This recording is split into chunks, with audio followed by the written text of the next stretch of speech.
students, this is question number 15 from chapter electricity from practice questions session 2022-23. Raman wants to draw a graph to show how the resistivity of wire changes with the length of the wire. What should his graph look like? तो सबसे पहले हम इसका formula देख लें. फॉर्मूले से confuse नहीं होना है. सबसे पहली बात, resistance is directly proportional to length of the conductor, inversely proportional to area of cross section. So आप फॉर्मूला लिखते हैं ना, resistance is directly proportional to L, inversely proportional to area of cross section.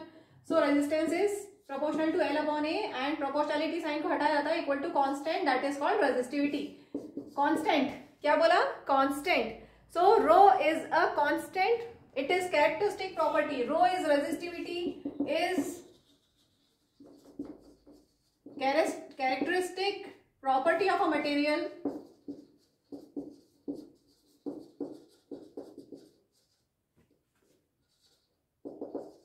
और ये होता है constant for a given material.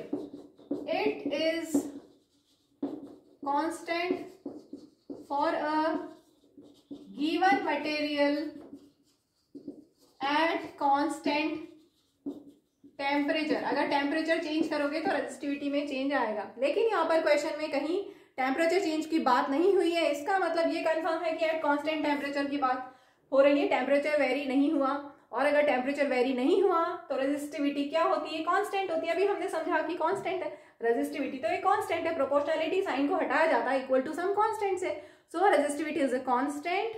It's value does not vary with length of the conductor, length of the wire. तो यहां पर आप देखिए, इसमें लेंथ इंक्रीज करने पे रेजिस्टिविटी इंक्रीज हो रही है, यहाँ पर लेंथ इंक्रीज करने पे रेजिस्टिविटी डिक्रीज हो रही है. यहाँ पर लेंथ कांस्टेंट है और यहाँ पर लेंथ इंक्रीज करने से रेजिस्टिविटी सेम है, रेजिस्टिविटी की वैल्यू फिक्स आ रही है. So option D is correct. ठीक है, समझ में आ गया. लेंथ को आप इंक्रीज करते जा रहे हो, लेकिन रेजिस्टिविटी की वैल्यू जितनी है उतनी ही रह रही है, चेंज नहीं हो रही. So option D is correct.